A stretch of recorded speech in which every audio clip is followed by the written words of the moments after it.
Seigneur Dieu et Père, on veut te demander une grâce, une bénédiction particulière ce soir pour notre étude biblique. On te demande, Père, d'avoir un cœur ouvert, un esprit, une intelligence qui te concerne, et afin qu'on puisse vraiment assimiler, afin que notre cœur puisse être ouvert, que notre intellect puisse être ouvert à ce que tu vas nous enseigner par ton esprit. Alors, touche nos cœurs, amène nos intellects à voir la lumière qu'il y a dans ta parole. Son nom de ton Fils, le Seigneur Jésus. Amen. Amen. Amen. OK, comme je le disais si bien les autres fois, c'est que les psaumes sont comme des photos.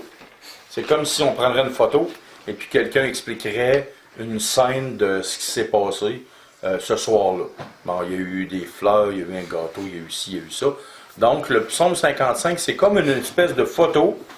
Et en arrière de cette photo-là, il y a une scène. OK? Le psaume 55, du verset 1 jusqu'au verset 12, OK? Ça nous amène dans un état d'être au jardin de Gethsémane. OK? Pour ceux qui prennent des notes. Ça nous amène au jardin de Gethsémane. Ensuite, du verset 13 au verset 15, ça nous parle de quelqu'un de particulier, de Judas. Ce soir, on va voir exactement 4 endroits, parce que Judas est appelé le fils de perdition. Dans le Nouveau Testament, Christ l'appelle le fils de perdition. Puis on va voir 4 endroits précisément qui nous parlent dans l'Ancien Testament de Judas. 4 photos, si on veut. Et ensuite de ça, le verset 16 jusqu'au verset 24, il va y avoir d'autres sujets. OK. En premier lieu, avant de lire le psaume 55, comme pas, on va y aller, on va tourner dans Matthieu, chapitre 26, versets 36 à 38. Là-dessus, Jésus alla avec eux dans un lieu appelé Gethsémane. Et il dit aux disciples, « Essayez-vous ici, pendant que je m'éloignerai pour prier. » Il prit avec lui Pierre et les 2 fils de Zébédée, et il commença à éprouver de la tristesse et des angoisses. Et il leur dit alors, « Mon âme est triste jusqu'à la mort. Restez ici et veillez avec moi. » Donc, Jésus, au moment du jardin de Gethsémane, a eu 3 choses, 3 sentiments dans son cœur, OK? Qui est dit par tristesse, des angoisses, puis son âme est triste jusqu'à la mort. Mais là, si on retourne au psaume 55, qu'est-ce que Jésus pensait à ce moment-là? Qu'est-ce qui s'est produit dans son cœur, dans son âme? Pourquoi il était triste jusqu'à la mort? Pourquoi il avait des angoisses? Pourquoi il y avait une tristesse profonde? Puis c'est ce qu'on va voir dans le psaume 55, du verset 1 au verset 12. On va le lire. Au chef des chantres, avec instrument à cordes cantique de David. Ô Dieu, prête l'oreille à ma prière, et ne te dérobe pas à mes supplications. Écoute-moi et réponds-moi. J'erre ça et là dans mon chagrin et je m'agite, à cause de la voix de l'ennemi et de l'oppression du méchant. Car ils font tomber sur moi le malheur, et me poursuivent avec colère. Mon cœur tremble au-dedans de moi, les terreurs de la mort me surprennent. La crainte et l'épouvante m'assaillent, et le frisson m'enveloppe. Je dis, oh, si j'avais les ailes de la colombe, je m'envolerais et je trouverais le repos. Voici, je fuirais loin, bien loin. J'irai séjourner au désert. Je m'échapperais en toute hâte, plus rapide que le vent impétueux, que la tempête. Réduit à néant, Seigneur, divise leur langue, car je vois dans la ville la violence et les querelles. Elles en font jour et nuit le tour sur les murs. L'iniquité et la malice sont dans son sein. La méchanceté est au milieu d'elle, et la fraude et la tromperie ne quittent point ses places. Ça, on reprend le même texte, puis on va dire des phrases éclairs. Okay? Quand il dit « J'erre ça et là, dans mon chagrin, et je m'agite, à cause de la voix de l'ennemi et de l'oppression du méchant. Car ils font tomber sur moi le malheur et me poursuivent avec colère. » Christ, en étant Dieu fait homme, savait toutes choses. Il savait très bien ce qui se tramerait, là, qu'est-ce qui est en train de se tramer dans son dos. Là. Pas anticipait, il savait. Anticiper, ça veut dire que tu doutes qu'il va arriver quelque chose. Mais Christ, lui, savait toutes choses. au complet. Il savait déjà. Chaque mot qui était en train de parler contre lui, chaque parole, chaque pensée que ces gens-là avaient, il le savait. Tu sais, quand on parle de Judas, on parle, puis il cherchait un moyen de le faire pogner, puis de le faire planter, puis tout ça. Puis ils se sont consortés ensemble, les scribes, les pharisiens, puis les sadducéens. Toutes les paroles qu'ils se disaient, ça, Christ le savait. Quand sa sueur dans le jardin de Gethsémani est devenue comme des grumeaux de sang, là, OK? Pourquoi? Parce que Christ, en étant omniscient, savait toutes choses, il savait ce qui l'attendait. Mais ça, c'était comme son vœu, du verset 1 au verset 12, c'est comme qu'est-ce qu'il y avait dans son cœur au moment même où, quand il était dans le jardin de Gethsémani, là, puis il s'est retiré, là. Il s'est retiré avec les 3 disciples qui avaient dit « Priez, veillez, priez avec moi ». Il s'est retiré un peu plus loin, à peu près la distance d'un jet de pierre. Et puis là, c'est ça que Christ vivait dans son cœur. C'est ça qu'il ressentait. À ce moment-là, là. À ce moment-là. OK? Ici, quand il dit « Je dis, oh, si j'avais les ailes de la colombe, je m'envolerais, verset 7, et je trouverais le repos. Voici, je fuirai bien loin, j'irai séjourner au désert. » OK? Je m'échapperai en toute hâte, plus rapide que le vent impétueux, que la tempête. Souvenez-vous que quand, puis le monde qui doute, oh, mais Jésus ne pourra pas faire ça. Ah oui? Quand il est apparu dans la chambre haute, la chambre était barrée, puis il est apparu comme ça. C'était pas mal plus vite qu'un vent, ça. Donc Christ avait la possibilité, avait la capacité de le faire. En un instant, en un clin d'œil. Puis quand il dit, je m'envolerai au désert, souvenez-vous où ce que Christ... Qu'est-ce que Christ a fait avant de commencer son ministère? Il était tenté, oui, mais il était où quand il était tenté? Au désert. Oui. Parce que pour Christ, c'était un moyen d'évasion, d'évacuer. OK? Plusieurs fois, Christ est parti, puis il est allé, mettons, prier le Père à part le matin, puis il revenait, puis il commençait sa journée. Fait qu'il pouvait s'envoler au désert en un instant, en un clin d'œil. Puis c'est pour ça que Christ, au jardin de Gethsémani, qu'est-ce qu'il a dit? Père, si cette coupe pouvait s'éloigner de moi, mais c'est ce texte-là. Je dis, oh, si j'avais des ailes de la colombe, je pourrais partir. Mais tu sais, c'est comme métaphorique, mais en même temps, c'est la fin fond du pensée de Christ. Parce que là, Christ était pris entre sa nature humaine, sa nature divine. La nature divine qui est en accord parfait avec le Père dit, Père, je vais aller jusqu'au bout pour toi. Mais tout de suite, au début, il y a eu, Seigneur, si c'est possible que cette coupe s'éloigne de moi. Fait que c'est ce sentiment-là pour un instant, un très court temps en lui, qu'il y a eu un combat entre sa nature divine, sa nature humaine. Est-ce qu'il avait eu peur? Peur? Ben oui, il avait peur. Ben oui. Oui. Ben oui, écoute, Mais même quand ta soif devient des grumeaux de sang, là, Il était comme nous autres dans les c'était la peur. il était homme. c'est parce que ce qui arrive, c'est que quand, puis ça c'est arrivé dans le passé à d'autres hommes, Ouais. quand un homme, sa sueur, ici tu as plein de vaisseaux sanguins, OK? Puis quand, à cause d'une frayeur extrême, là, les vaisseaux sanguins de la tête éclatent, et puis là, ça sort comme de la sueur. OK. OK? Ça sort, le sang sort comme de la sueur. Ça, c'est quand il y a une peur extrême, c'est arrivé à d'autres hommes dans l'histoire de l'humanité. Moi, Fait je que- pensais qu'il savait, il était Dieu. Il ne pouvait pas avoir peur. Il savait qu'est-ce qu'il... Ouais, mais il y a quelque chose qu'il faut que tu comprennes. C'est qu'il y a 6 étapes à la souffrance de Christ. OK? OK. Tu as l'étape physique, tu as l'étape aussi de l'abandon des amis, mais tu as aussi une étape, c'est qu'il n'a jamais connu le péché depuis toute éternité. Ouais.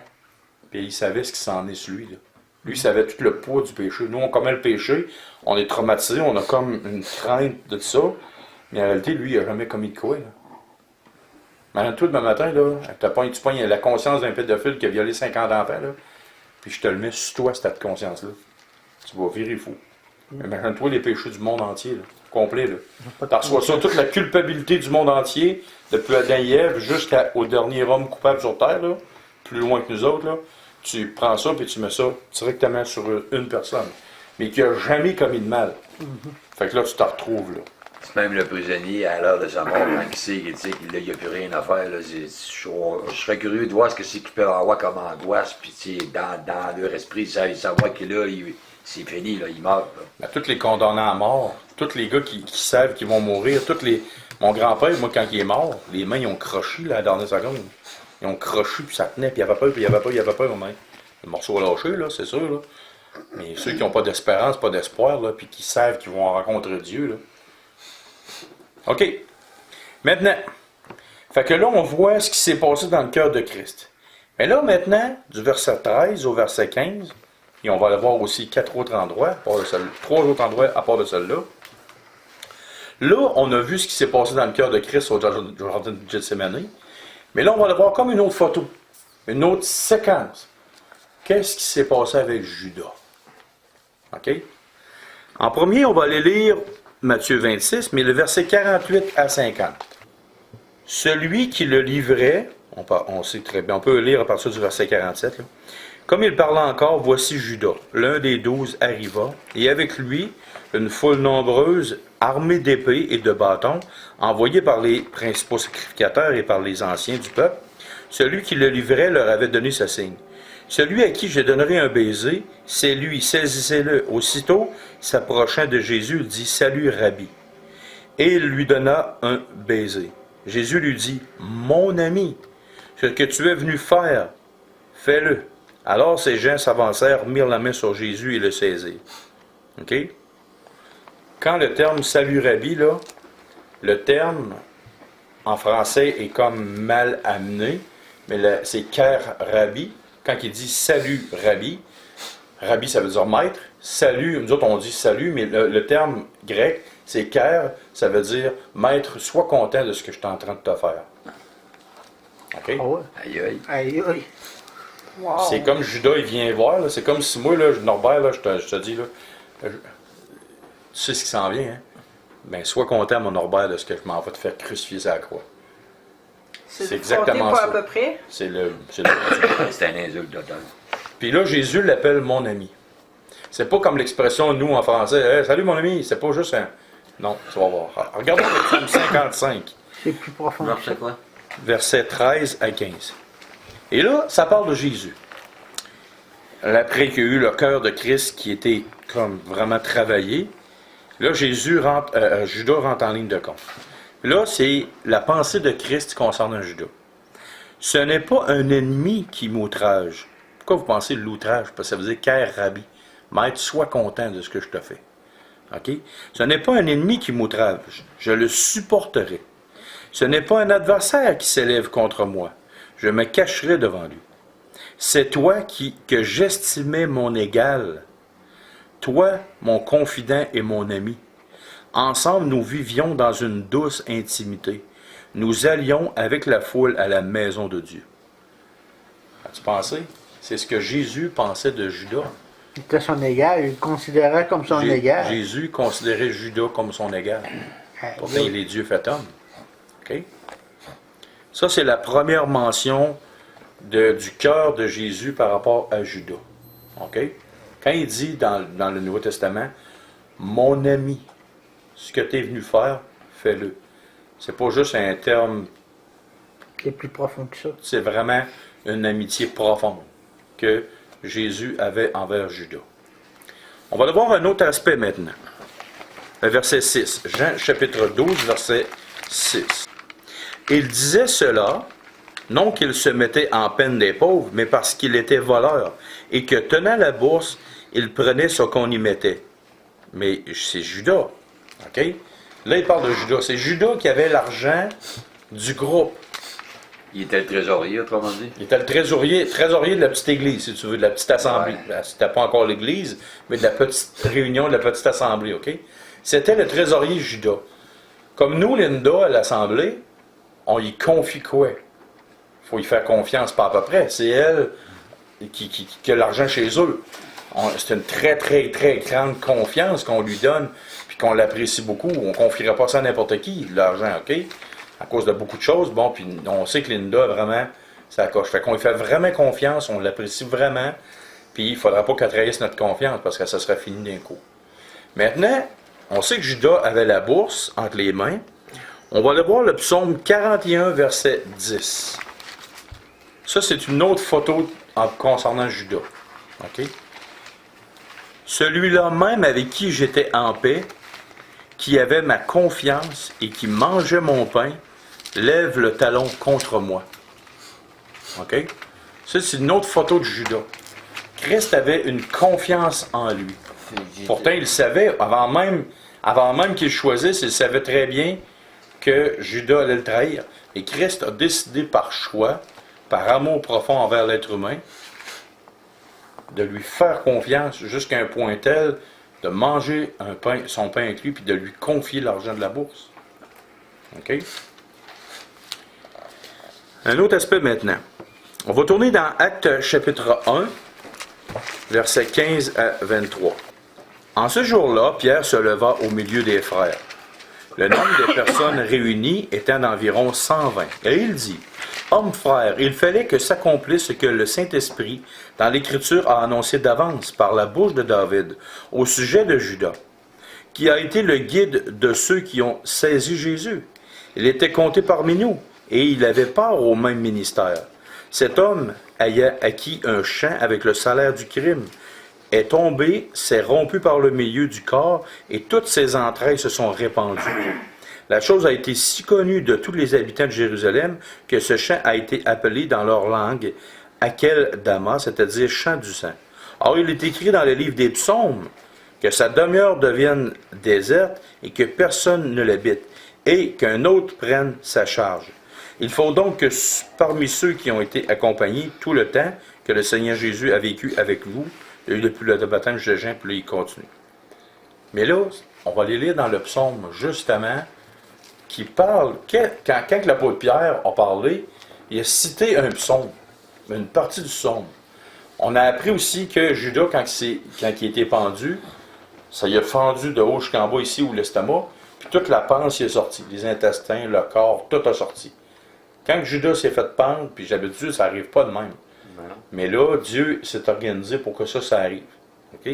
Quand Judas était pendu, ça a fendu par le milieu, puis tout a sorti. Il est tombé, puis il s'est fendu. Il n'a pas tombé. Il n'a pas tombé. En se pendant, tac, le ventre il a fendu, puis ça, c'est divin. Il n'a là. pas tombé. Non, c'est pas ça que le texte dit. Il n'est pas tombé, là. Il s'est pendu, puis un coup, en même temps qu'il s'est pendu, tout il a fendu ici, puis ça a sorti. OK? Bon, maintenant, dans lequel psaume qui parlait? On va le voir dans le psaume 109, versets 8 et 9. « Que ses jours soient peu nombreux, qu'un autre prenne sa charge, que ses enfants deviennent orphelins et sa femme veuve, que ses enfants soient vagabonds et qu'ils mendient, qu'ils cherchent du pain loin de leur demeure en ruine, que le créancier s'empare de tout ce qui est à lui, et que les étrangers payent le fruit de son travail, que nul ne conserve pour lui de l'affection, et que personne n'ait pitié de ses orphelins, que ses descendants soient exterminés et que leur nom s'éteigne dans la génération suivante, que l'iniquité de ses pères reste en souvenir devant l'Éternel, et que le péché de sa mère ne soit point effacé, qu'il soit toujours présent devant l'Éternel, et qu'il retranche de la terre leur mémoire. OK? Parce qu'il ne s'est pas souvenu d'exercer la miséricorde. Ça, c'est les conséquences directes sur la femme et les enfants de Judas. Même avec ses parents. Puis avec ses parents. C'est pas juste le gars n'a pas pensé à ça, hein, quand il a trahi Christ, hein, mais c'est exactement ça qui est arrivé ici. OK? Premièrement, il est mort dans la fleur de l'âge. Judas était quand même assez jeune. OK? Ses enfants sont devenus orphelins, sa femme veuve, puis il y a eu des conséquences drastiques sur toute sa famille. Père, mère, puis tous ses descendants. Voyez-vous, ça c'est un autre aspect qui est tombé sur Judas. Maintenant, il va nous en rester une à voir. OK. On va retourner dans Matthieu 26, mais on va aller voir le verset 14 à 16. Alors l'un des 12, appelé Judas Iscariote, alla vers les principaux sacrificateurs et lui dit, « Que voulez-vous me donner, et je vous le livrerai. » Et lui payèrent 30 pièces d'argent. Depuis ce moment, il cherchait une occasion favorable pour livrer Jésus. OK? 30 pièces d'argent. C'est ça que Jésus a été estimé. OK? On s'entend? Maintenant, on va le voir dans Matthieu 27, versets 1 à 10. Dès que le matin fut venu, les principaux sacrificateurs et les anciens du peuple firent conseil contre Jésus pour le faire mourir. Après l'avoir lié, ils l'emmenèrent et le livrèrent à Ponce Pilate, le gouverneur. C'est ta bouteille, ça? Ouais. Ok, c'est bon. Alors Judas, qui l'avait livré, voyant qu'il était condamné, fut pris de remords et rapporta les 30 pièces d'argent aux principaux sacrificateurs et aux anciens, en disant, j'ai péché en livrant le sang innocent. Ils répondirent, que nous importe? Cela te regarde. Judas jeta les pièces d'argent dans le temple, se retira et alla se pendre. Les principaux sacrificateurs les ramassèrent et dirent, il n'est pas permis de les mettre dans le trésor sacré, puisque c'est l'esprit du sang. Et après en avoir délibéré, ils achetèrent avec cet argent le champ du potier pour la sépulture des étrangers. C'est pourquoi ce champ a été appelé champ du sang jusqu'à ce jour. Alors s'accomplit ce qui avait été annoncé par Jérémie le prophète. Et ils ont pris les 30 pièces d'argent, la valeur de celui qui a été estimé, qu'on a estimé de la part des enfants d'Israël. Et ils les ont donnés pour le champ du potier, comme le Seigneur me l'avait ordonné. Là, c'est marqué, ça a été dit par le prophète Jérémie. Mais en réalité, ce texte-là est écrit dans Zacharie chapitre 11, versets 12 et 13. On va le lire, mais après ça, je vous dis pourquoi. Zacharie chapitre 11, versets 12 à 13. Ouais. Avoir remarqué que dans Matthieu, ils ont acheté le champ du potier. Regardez bien le mot potier. OK? Versets 12 et 13. OK? Mais là, c'est Dieu qui parle. Je leur dis, si vous le trouvez bon, donnez-moi mon salaire. Sinon, ne me le donnez pas. Et ils pesèrent pour mon salaire 30 cycles d'argent. L'Éternel me dit, jette-le au potier, ce prix magnifique auquel ils m'ont estimé. Et je pris les 30 cycles d'argent et je les jetai dans la maison de l'Éternel pour le potier. OK? Donc, Christ a été estimé à 30 pièces d'argent, mais en réalité, ce qu'ils ont accompli là, toute la gang, Judas, les principaux sacrificateurs, c'est une prophétie qui était destinée à Dieu. Ils ont estimé Dieu à 30 pièces d'argent, 30 cycles d'argent. OK? Ce qui veut dire que Christ est Dieu. La prophétie là, qui est annoncée dans l'Ancien Testament, ce qui a été donné à Christ, en réalité, c'était une prophétie concernant Dieu. Mais la prophétie qui disait qu'ils l'ont estimé, c'est quoi les coordonnées? C'est Psaume 55? Non. Zacharie chapitre 11, versets 12 à 13. OK? Mais pourquoi qu'il dit Jérémie, eux autres? Je m'en viens là. Ok. Je m'en viens là. Prophétie adressée, dans le fond, Attention. à Dieu. Parce qu'il ne savait pas écrire Zacharie. Ah oui, ça va très bien. Bon, maintenant, pourquoi? Là, il y a bien du monde qui sont arrivés. Voici Matthieu, donc le Saint-Esprit, se sont trompés dans la Bible. Il y a une erreur dans la Bible. Voici, ça y est, on a la preuve hors de tout doute que le gars, il s'est monumentalement fourvoyé, puis que c'est pas inspiré du Saint-Esprit. Là, je dis, es-tu vraiment sûr de ce que tu avances? Es-tu vraiment sûr de ce que tu avances?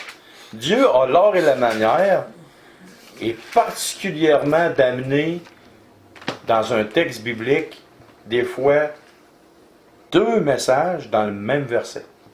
C'est ce qu'on appelle dans la prophétie biblique, il y a des applications à une chose. Des fois, il y a deux applications pour le même texte et trois applications pour le même texte. On a un bel exemple dans Daniel chapitre 9, versets 24 à 27. Tu as le même texte, sauf qu'il il y a à peu près 3-4 000 ans de différence entre les textes.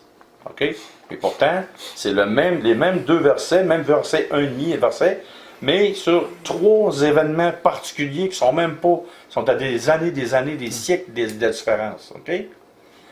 Là, ici, quand il dit, c'est écrit dans le livre Jérémie, mais en même temps, il cite une parole du livre de Zacharie. Pourquoi?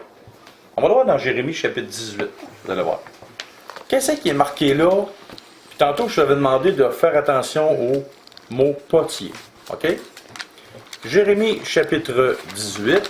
On va voir si c'est une erreur de Dieu ou c'est volontairement et intentionnellement que Dieu a mentionné le nom de Jérémie, mais en citant un autre texte. Jérémie chapitre 18. Vous allez voir comment est-ce que Dieu a une subtilité, une façon de faire former la trappe au monde. Puis surtout, s'il avait connu les Écritures comme il se prétendait, il aurait commencé à shaker de même en voulant dire, oh, ce qu'on est en train de faire, là, c'est la pire gaffe de notre vie. Souvenez-vous une chose. Qu'est-ce que les sacrificateurs ont dit? On dit, vaut mieux qu'un homme meure que ce soit le peuple qui périsse. J'ai déjà dit que dans la Bible, il n'y a pas un mot qui a été dit par hasard, OK? Pas un. Ce gars-là, ce qu'il a dit, là, juste avant de saisir Jésus puis de le condamner, regardez pourquoi. C'est comme si Dieu avait répondu à cet homme-là, qui était le souverain sacrificateur. Ah oui, c'est mieux que Jésus, mon fils, meure pour que tu sauves ton peuple. Maintenant, voici, je vais te montrer quelque chose. Et c'est pour ça que Jérémie est mentionné là, à propos du potier, mais en même temps que c'est un texte de Zacharie. Regardez bien ça. Zacharie, chapitre... Non, Jérémie, chapitre 18. Jérémie, chapitre 18, verset 1. Allez au sèche, là. OK? Jérémie, chapitre 18, verset 1 à 17. Regardez bien. 18, chapitre 18. Jérémie 18, verset 1 à 17. La parole fut adressée à Jérémie de la part de l'Éternel en ces mots. Lève-toi et descends dans la maison du potier. Oh, on parle du potier, regardons ça. Chapitre 17, verset... Non, 18, verset 1 à 17. OK, on reste concentré. Lève-toi et descends dans la maison du potier. Là, je te ferai entendre mes paroles. Je descendis dans la maison du potier, et voici. Il travaillait sur un tour. Le vase qu'il faisait ne réussit pas. Comme il arrive à l'argile dans la main du potier, il en refit un autre vase, tel qu'il trouva bon de le faire. Et la parole de l'Éternel me fut adressée en ces mots. Ne puis-je pas agir envers vous comme ce potier, maison d'Israël, dit l'Éternel. Voici comme l'argile est dans la main du potier, ainsi vous êtes dans ma main, maison d'Israël. Soudain je parle, et une nation sur un royaume, d'arracher, d'abattre et de détruire. Mais si cette nation sur laquelle j'ai parlé revient de sa méchanceté, je me repens du mal que j'avais pensé lui faire. Et soudain je parle sur une nation, sur un royaume, de bâtir et de planter. Mais si cette nation fait ce qui est mal à mes yeux, et n'écoute pas ma voix, je me repens du bien que j'avais eu l'intention de lui faire. OK? Qu'est-ce que Dieu est en train de dire à la nation d'Israël? Il dit, regarde le potier, là. Il y a un vase entre les mains. Puis le vase, c'est marqué, il réussit pas, ça foire. OK? Qu'est-ce que le potier va faire? Il va le prendre, il va le remettre en moton. OK? Oui. Il va se prendre d'autres argiles, il va jeter la vieille, il va prendre d'autres argiles. Puis il va refaire un vase. La prophétie ici, là, qui est là, ça veut dire le mal que tu as projeté de faire, je vais te prendre, je vais t'enlever, puis je vais bâtir d'autres choses. OK? L'autre chose, l'autre peuple de Dieu, c'est l'Église. OK?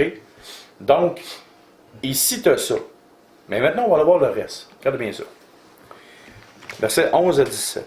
Parle maintenant aux hommes de Juda et aux habitants de Jérusalem et dit, ainsi par l'Éternel, voici, je prépare contre vous un malheur. Je médite un projet contre vous. Que chacun revienne de sa mauvaise voie, réformez vos voies et vos œuvres. Mais ils dirent, c'est en vain, car nous suivrons nos pensées. Nous agirons chacun selon les pensées de notre mauvais cœur. Là, on est rendu au verset 12. Mais ils disent, c'est en vain, car nous suivrons nos pensées. Nous agirons chacun selon les pensées de notre mauvais cœur. C'est pourquoi, ainsi parle l'Éternel, interrogez les nations. Qui a jamais entendu pareille chose? La Vierge d'Israël a commis d'horribles excès. La neige du Liban abandonne-t-elle le rocher des champs? Où voit-on tarir les eaux qui viennent de loin, fraîches et courantes? Cependant, mon peuple m'a oublié. Il offre de l'encens à des idoles. Il a été conduit à chanceler dans ses voies, à quitter les anciens sentiers pour suivre des sentiers, des chemins non frayés. Ils ont fait de leur pays un objet de désolation, d'éternelle moquerie. Tous ceux qui y passent sont stupéfaits et secouent la tête. Pareil au vent d'Orient, je les disperserai devant l'ennemi, je leur tournerai le dos et je ne les regarderai pas au jour de leur détresse. OK?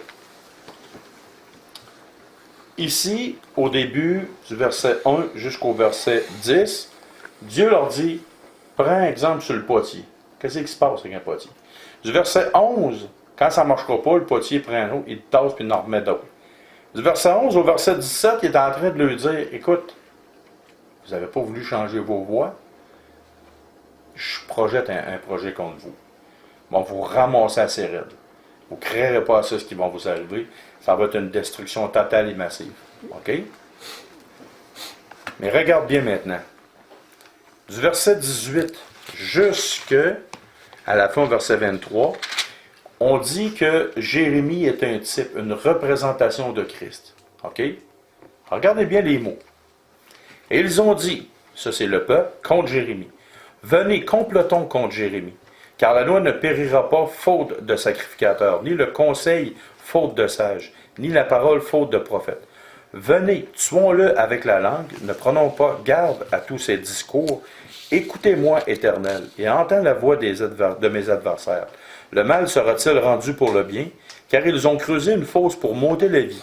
Souviens-t'en, je me suis tenu devant toi, afin de parler en leur faveur et de détourner d'eux la colère. C'est pourquoi livre leurs enfants à la famine, précipite-les par le glaive, car leurs femmes soient privées d'enfants. Puis là, écoutez bien ça, ce qui s'en vient. Précipite-les par le glaive, que leurs femmes soient privées d'enfants et deviennent veuves, et que leurs maris soient enlevés par la peste, que leurs jeunes gens soient frappés par l'épée dans le combat, qu'on entende des cris sortir de leur maison, quand soudain tu feras fondre sur eux des bandes armées. Car ils ont creusé une fosse pour me prendre, ils ont tendu les filets sous mes pieds. Et toi, Éternel, tu connais tous leurs complots pour me faire mourir. Ne pardonne pas leurs iniquités, n'efface pas leurs péchés de devant toi, qu'ils soient renversés en ta présence, agis contre eux en temps de la colère. Bon, pourquoi tous ces textes-là? Je prends une petite gorge d'eau et je vous explique ça. Et la lumière va se faire. Parce que là, je sais que je vois que ça fait... Pourquoi il dit ça? Où c'est qu'il va en faire? Je te suis. Oui, James. OK. Il y a 3 sections dans Jérémie chapitre 18. La première, il parle d'un potier et il dit « Considère ce qui peut t'arriver. Je peux te tasser quand je veux. Je peux t'éliminer quand je veux. » Mais là, il parle au peuple d'Israël. OK? On est d'accord avec ça? Bon. Là, qu'est-ce qu'il dit? Du verset 11 au verset 17, il dit « J'ai un projet contre toi. » Puis c'est vraiment pas beau. Ça s'en vient, puis pas à peu près pour de ça. Tu vas en manger toute une volée. OK? Puis qu'est-ce qu'il parle après ça? Et là, c'est comme s'il dit au peuple, voici, tu complotes contre mon prophète, tu m'en complotes. Mais là, à cause de ça, là, ton cas, il est réglé. Pourquoi que Matthieu, le Saint-Esprit, a justement, à propos du chant du potier, a parlé du prophète Jérémie, puis a cité une chose dans Zacharie. C'est pour que le peuple d'Israël se souvienne de ce qui est marqué dans Jérémie, puis qu'il fasse le lien entre Zacharie et Jérémie. Autrement dit, c'est un message double. C'est un message double. Souvenez-vous, mes petits loups, là, ce qui est marqué dans Jérémie à propos du potier, ce que je t'ai dit qui arriverait. Qu'est-ce que vous avez fait? Du verset 1 au verset 10, qu'est-ce qui est arrivé? Je vous avertis que le peuple d'Israël, je pourrais vous éliminer. La deuxième section, je vous ai dit que je m'emmenais avec un projet. Puis c'est sûr et certain que j'ai ce projet-là, puis vous allez en manger toute une. Puis comme dans Jérémie, vous avez comploté contre mon prophète, qui est un type de mon fils, vous aussi, vous avez comploté contre mon fils Jésus, qui est aussi un prophète. Donc, à cause de ça, fait que là, les Juifs, là, quand ils lisaient ça, il faut qu'ils se souviennent de ce qui est marqué dans Jérémie, ce qui est marqué dans Zacharie, les deux mélangés ensemble. Qu'est-ce qui est arrivé en 70 après Christ? Exactement ce que Dieu avait dit dans Jérémie. Dispersé. Ça a été un hécatombe total et absolu. Ça a été, les Romains sont rentrés puis t'ont donné une méchante volée. Ils ont volé tout. Voyez-vous pourquoi il n'y a pas d'erreur dans la Bible? Il y a juste une mauvaise compréhension des gens. Mais là, quand tu regardes ça, le texte dans Jérémie, ce que Dieu leur avait dit, en relativement. Puis pourtant, dans Jérémie, il commence avec le mot du potier. En fin de compte, il l'a averti 2 fois. Là. Oui. Jérémie l'a averti, puis Zacharie l'a averti. Puis c'est exactement pour ça que... Fait que là, quand que Matthieu dit, Regarde ce qui est mentionné dans Jérémie, puis voici ce qui est marqué, puis en fin de compte, c'est un texte de Zacharie. Ceux qui connaissent beaucoup les Écritures, ils ont allumé, là. Ils ont catché, là. Ils ont fait exactement comme vous venez de faire à soir, vous venez d'allumer. Ça a fait « Hein? » Puis là, pourquoi les deux textes parlent du potier? Pourquoi les deux mots? Jérémie commence par le potier, il dit « Regarde ce qui se passe avec le potier. » Puis regarde dans Zacharie, il dit « Ils ont estimé, ils ont acheté le champ du potier. » Oui, il a mis dans Zacharie, il a mis même un montant Oui. en plus. Oui. Qu'il n'y avait pas Il a dit, regardez mes champions. Autrement dit, c'est comme si tu avais une quatrième partie au texte de Jérémie. La première, il dit, regarde ce que je peux te faire. Regarde ce que je vais te faire, la deuxième partie. Regarde ce que tu as fait. Tu as comploté contre mon fils. Puis maintenant, tu l'as estimé à quoi? Dans Zacharie, à 30 pièces d'argent. Ça y est, le tableau est là. Là, tu m'en manges une. Fait que voyez-vous, il n'y a pas d'erreur dans Matthieu. C'est juste parce que c'est un message double pour que les gens comprennent. Comprennent 2 fois plutôt qu'une. Tu sais, quand on dit, m'a donné une go, tu vas comprendre 2 fois plus qu'une, là. 1 fois, 2 fois, 3 fois, out. C'est ça, mais l'expression, tu vas comprendre 2 fois plutôt qu'une, c'est exactement ça, ce texte-là. Fait qu'il n'y a aucune erreur dans Matthieu. C'est juste un message double pour te faire comprendre 2 fois plus. Maintenant, là, on a vu les 4 aspects de Judas. Les 4 choses de Judas. Ben, c'est pas pire, je pensais avoir beaucoup moins de temps. Je pensais passer 2 mercredis là-dessus. Je suis content, on va être bon pour se rendre jusqu'à la fin. OK, on continue. Tu veux, hein? La discipline. Ben là, retourne-nous, là. On retourne au psaume 55. OK. On continue la psaume 55. On va le poser. On continue notre vague, comme on dit. Verset 16. Que la mort, psaume 55, verset 16. On retourne à nos moutons, comme on dit. Que la mort les surprenne, qu'ils descendent vivants au séjour des morts. Car la méchanceté est dans leur milieu, est dans leur demeure, au milieu d'eux. OK. Là, maintenant, on va s'entremêler avec ce qui va se passer aux Romains et aux chefs religieux versus ce qui s'est passé pour Christ. OK?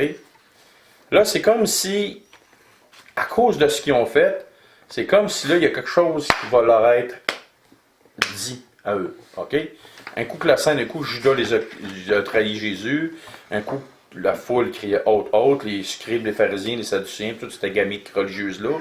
Là, il y a quelque chose qui va les toucher. OK? Personnellement. Là, c'est comme s'il y avait une imprécation contre ces gens-là. Tous ceux qui ont comploté pour Un mauvais sort.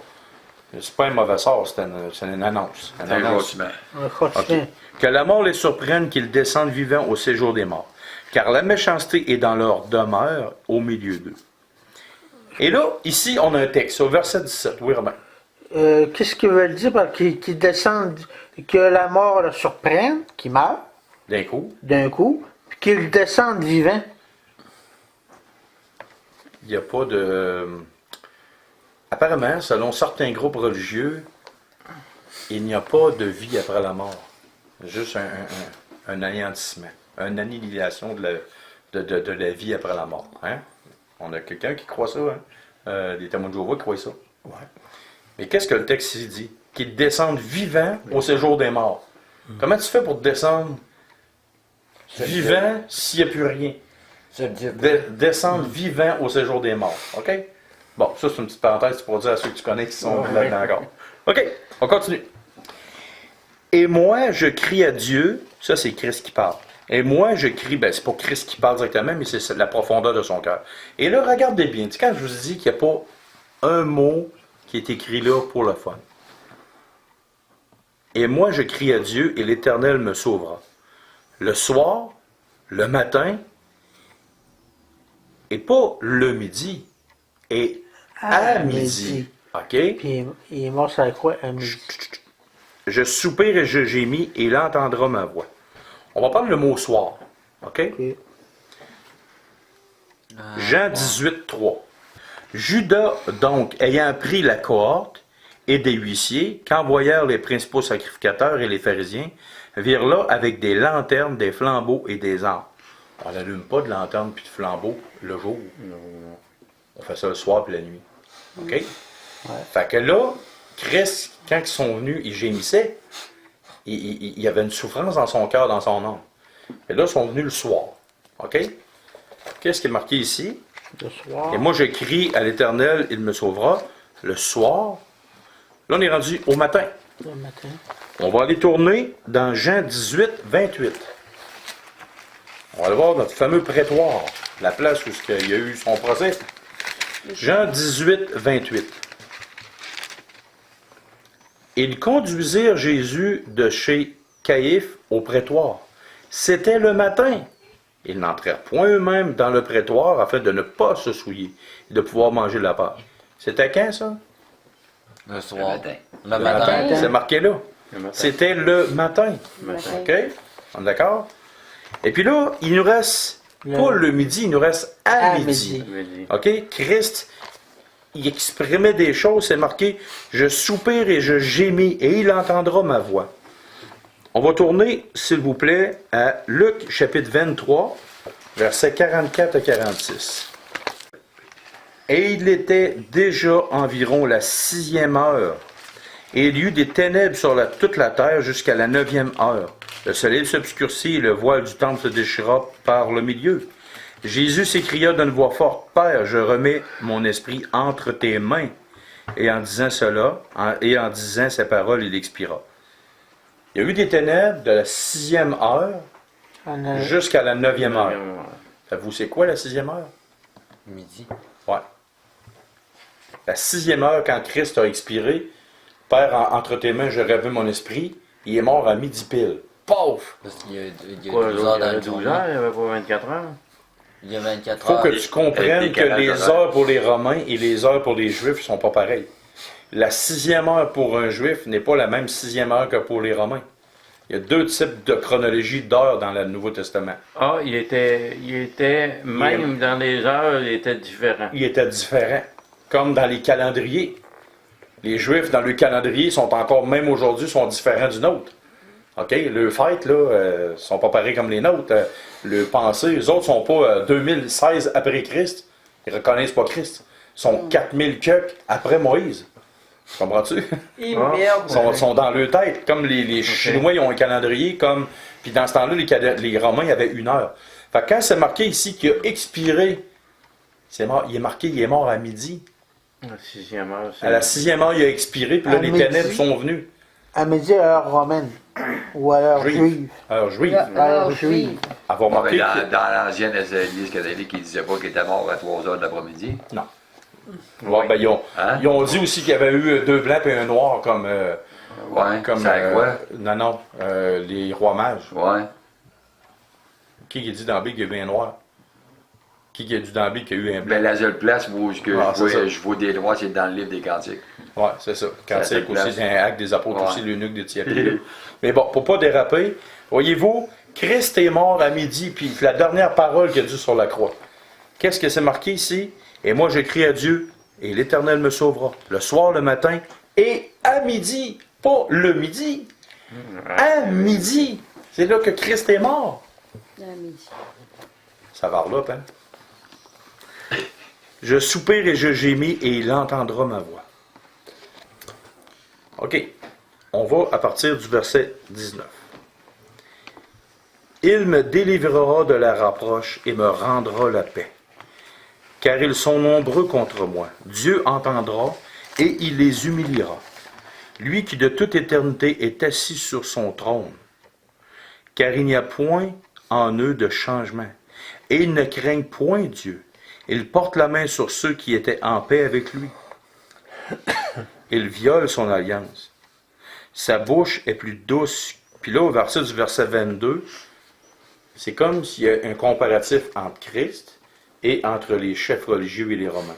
Regarde bien ça. Sa bouche est plus douce que la crème. Mais, en parlant des autres, mais la guerre est dans son cœur. Ses paroles sont plus onctueuses que l'huile, mais ce sont des épées nues. Quand on dit épées nues, ça veut dire qu'ils sont prêts à tuer.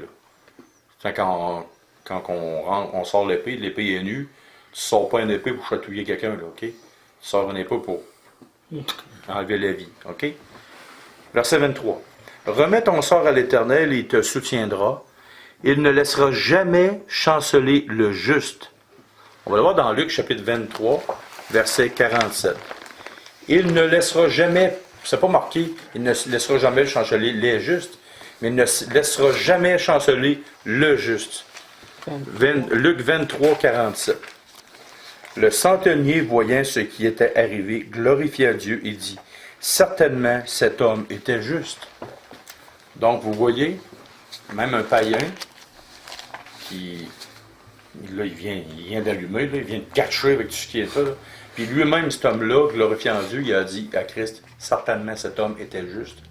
Donc Dieu, quand il est marqué dans le Nouveau Testament, ne permettra pas que son corps voie la corruption, que Christ pourrisse dans la tombe, okay? Parce que Christ n'a pas décomposé dans la tombe, il a été préservé. Et puis à ce moment-là, c'est marqué ici, au psaume 55, il ne laissera jamais chanceler le juste. Donc, preuve est de constater que Christ était juste, okay? Même aux yeux des hommes qui l'ont crucifié. Et on finit avec le verset 24. Et toi, ô Dieu, tu les feras descendre au fond de la fosse. Les hommes de sang et de fraude n'atteindront pas la moitié de leur jour. C'est en toi que je me confie. Ici, c'est une autre annonce prophétique. Tous ceux qui ont participé au complot de Christ, ils ne se rendront pas à la fin de la moitié de leur jour. Ils sont morts dans la fleur de l'âge. Fait que Pilate est mort dans le fort de l'âge, tous sont tous morts dans le fort de l'âge. Hérode, Pilate, toute cette gang-là, les chefs religieux, tout ça, les scribes et pharisiens qui ont comploté contre Christ. Je me souviens bien, puis l'autre, lui, je pense qu'il est mort par la pourriture. Il a pourri par en dedans. Ah, puis regarde, Moïse, il disait, pour ceux qui, la plupart d'entre nous vont mourir à 70, c'est dans la psaume 90, à 70, et pour les plus robustes, à 80. Fait que, ici, c'est marqué ici, n'atteindront pas la moitié de leur jour. Donc, les gens qui ont comploté sont morts, beaucoup. Beaucoup. Plusieurs n'atteindront pas, c'est marqué, les hommes de sang et de fraude, entre 30 et 40, 45, dans ces coins-là, là, en plein milieu du jour. En plein milieu du jour, sont morts, sont fait éliminer. Dieu les a out. Un peu comme M. Bernier, quand M. Bernier il est arrivé au Québec, puis qu'il y a des hommes qui ont voulu enlever sa vie, il était 21 hommes. Il y avait le prêtre catholique, et il y avait 20 hommes. Il a parlé de ça. Ils ont tiré dessus à coup de fusil, puis dans l'année qui a suivi, les 21 hommes sont morts. De crise cardiaque, d'accident de travail, de tout ça. C'est pour ça Girardville, ça. Ouais. Ça, Toutes c'est les pas ça. 21 personnes qui ont Girardville. voulu éliminer M. Bernier. Gérardville? Ouais, c'est Au la Lac première Saint-Jean. assemblée qu'il y a eu. Là. Ah, Fait sérieusement? que, voyez-vous, Ça abordait dans le temps, quand M. Bernier était là. Je te dis Ouais. qu'à Girardville. Ouais, l'Église catholique, c'était les premiers à martyriser les chrétiens. bon, donc voyez-vous, cette prophétie-là, ça concerne Christ, les hommes autour de lui, Judas, tout ça. Comment avez-vous trouvé cette étude-là? Ouais, moi, Ah, je peux c'est dire que bien. je me sens bien. Gilbert? Moi, il faut que faut que je repasse ça plus qu'une Ouais. fois. Ah oui, Ok. oui. Il y a du stock là-dedans. Là. Ah oui, oui. Eh, Une étude ben, biblique, là, c'est pas juste Il y a de du la steak petite bière, là. là-dedans. Là. C'est ça. Une étude biblique, comme je vous ai dit, Moi, j'ai trouvé ça comme une rose.